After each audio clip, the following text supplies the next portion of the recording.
أعوذ بالله من الشيطان الرجيم. بسم الله الرحمن الرحيم. وتلك حجتنا آتيناها إبراهيم على قومه نرفع درجات من نشاء إن ربك حكيم عليم.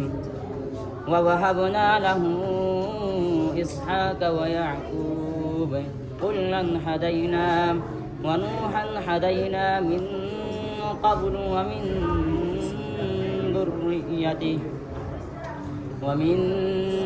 ذريته داود وسليمان وأيوب ويوسف وموسى وهارون وكذلك نجزي المحسنين.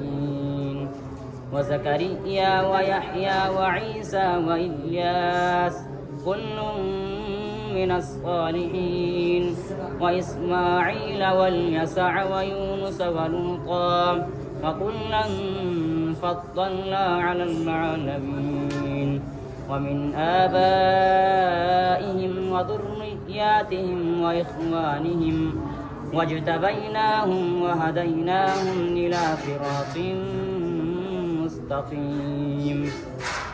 ذلك هدى الله يهدي به من يشاء من عباده ولو أشركوا لحبط عنهم ما كانوا يعملون. صدق الله العظيم.